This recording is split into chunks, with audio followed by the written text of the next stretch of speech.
أعوذ بالله من الشيطان الرجيم. بسم الله الرحمن الرحيم. يا أيها المدثر قم فانذر وربك فكبر وثيابك فطهر والرجز فاهجر ولا تمنن تستكثر ولربك فاصبر فإذا نقر في الناقور فذلك يومئذ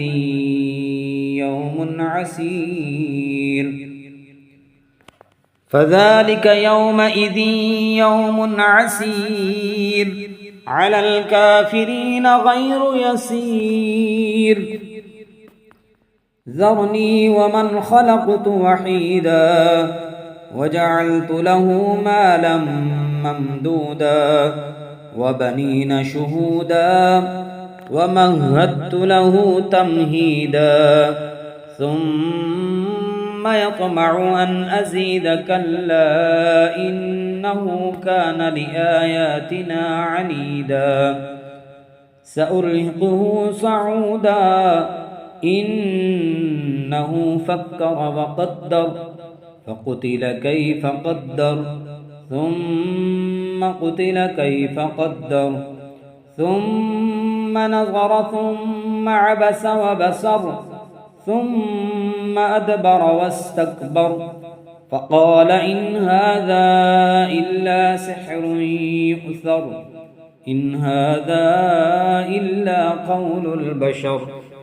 سأسليه سقر وما أدراك ما سقر لا تبقي ولا تذر لواحة للبشر عليها 19 وما جعلنا أصحاب النار إلا ملائكة وما جعلنا عدتهم إلا فتنة للذين كفروا ليستيقن الذين أوتوا الكتاب ويزداد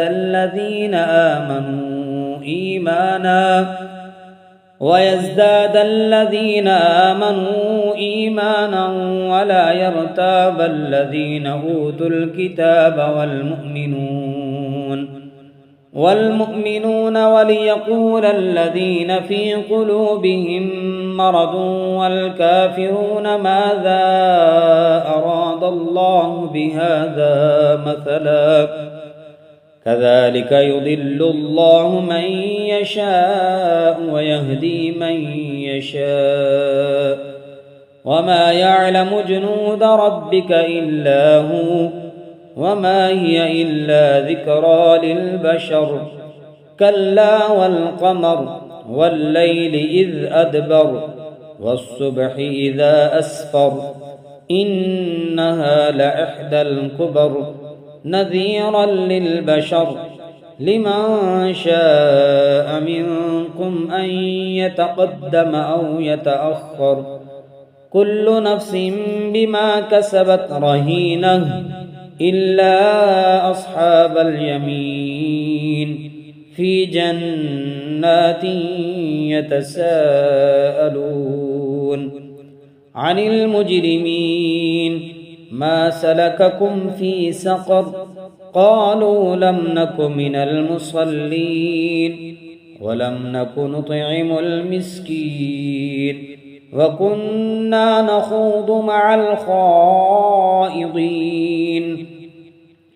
وكنا نكذب بيوم الدين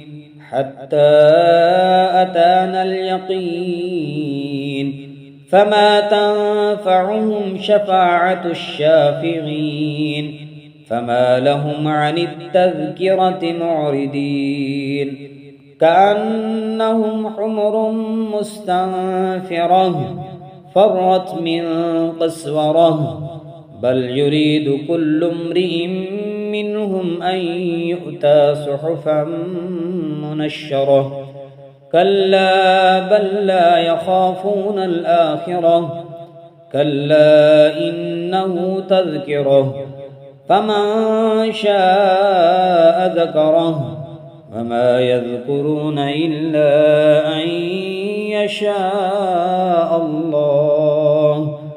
هو أهل التقوى وأهل المغفرة.